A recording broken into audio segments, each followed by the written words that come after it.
Hello, hello, hello. Anthony here with another SPG Legion video for a blue-black deck list in Magic the Gathering, of course.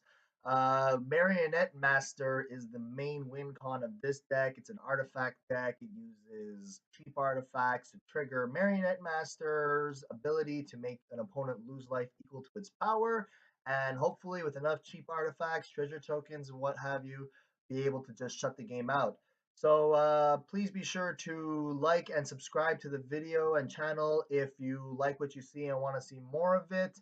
Otherwise, I'm just going to get into the details of this deck tech and deck list, and we'll see what we're working with here. So to start off, we've got, of course, Marionette Master. For those who are not familiar with, 6 mana, 1/3, has a Fabricate 3. Whenever an artifact you control is put into a graveyard, target opponent loses life equal to its power. So ideally, we play it as a 4/6 and just be able to, smack our opponent out of the game by sacrificing 4 or 5 treasure tokens on the spot or other artifacts and just win on the spot. That's like the general way this goes down. However, we can also just play this just to gum up the board, create some servos, buy us some more turns to try and get something else to set everything else up. We do have alternate win cons in the deck.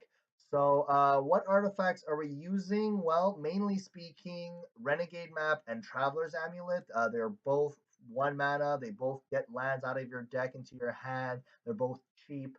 And what's great about them is that they let us cheat and go with only 21 lands for a control deck. Normally, control decks need like, 24, 25, 26 lands. But with these 7 copies of artifacts that basically act as fetching a land, I'm able to get away with just 21 lands for the deck.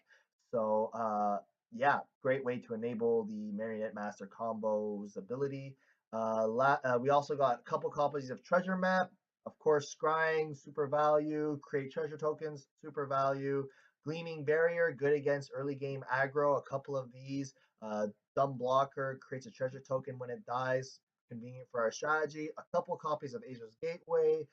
Lets us loot through our hand, lets us loot through our deck, get what cards we need. We're not looking to transform it to Sanctum of the Sun, but if we happen to, we do have a few good outlets for Sanctum to take advantage of its extreme power, because I think it is a very powerful card regardless. So that's our artifacts.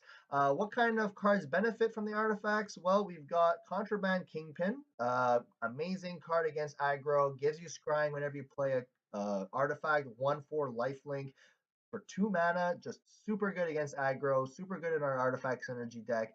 I'm not playing more of these mainly because we're not a creature deck, so I'm not looking to, get a lot of these out. I don't want to be top decking this, so just a couple of them is fine. We then have a bunch of card draw abilities. So we got Costly Plunder, we've got Reverse Engineer.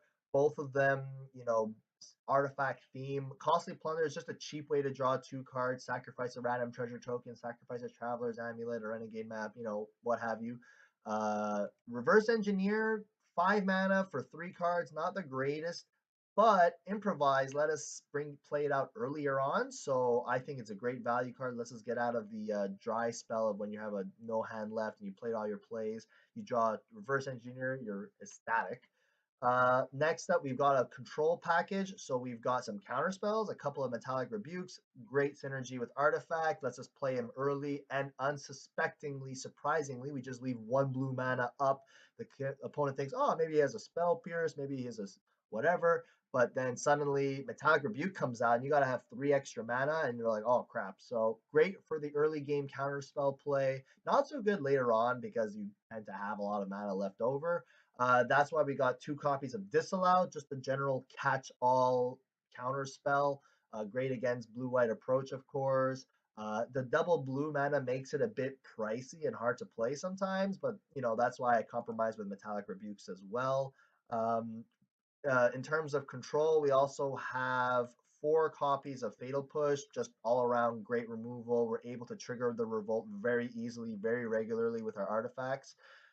We have a couple copies of Vraska's Contempt, just general answers for this is just tier 1 removal for indestructible creatures.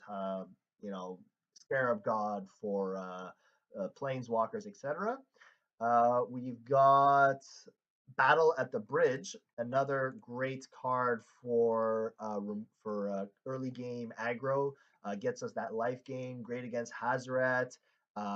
Improvise on top of that, so we can get a few more points out of it and really make it count and valuable. Just all around great removal. We then have a few sweepers. So we've got a copy of Bantu, a copy of Golden Demise, and a copy of Yahani's, one each. I was thinking about going more Yahani's expertise because it's just better than Golden Demise. However, Yahani is a 4 mana play, and this is a 3 mana play, and sometimes that one extra turn is key. That one turn earlier is key. So I like to have one of Golden Demise. Also, it's just another 3 mana play. Bantu is just an all around destroy everything. Usually good against dinosaur matchups when -2/-2 and -3/-3 are just not enough to get the job done. So Bantu is in there as a one of as well.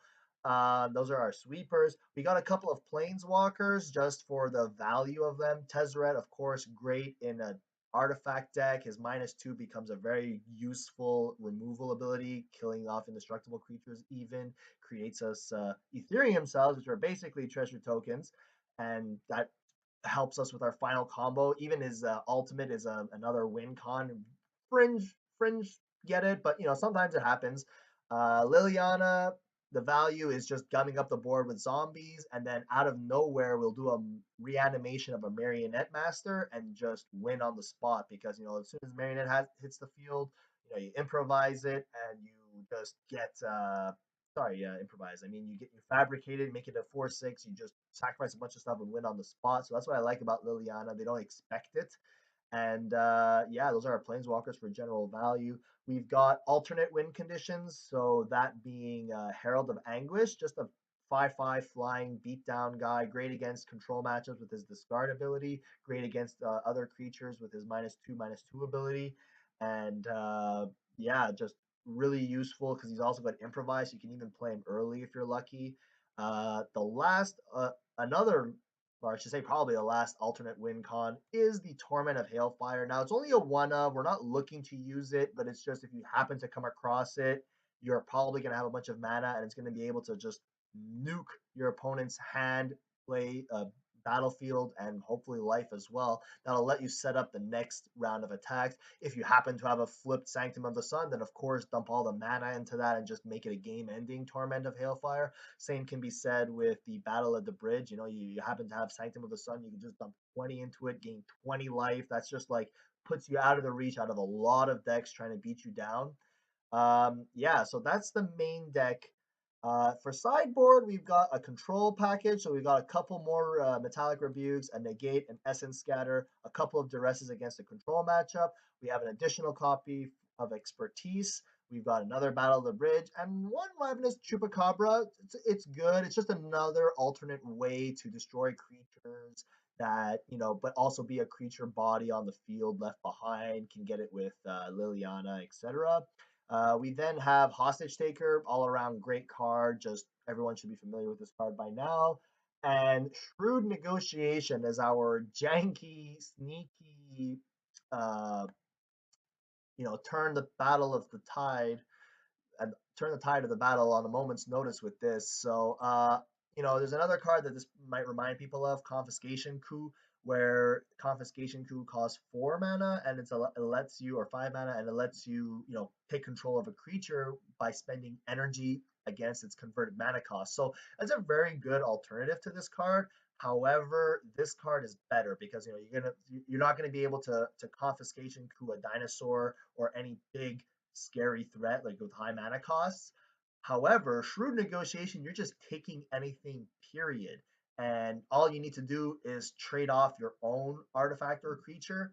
And of course, you're going to have all these cheap artifacts, a treasure token, a traveler's amulet, and you're just going to trade that off for a Scarab God, for a Glory Bringer, for a Zakama Primal Calamity, what have you.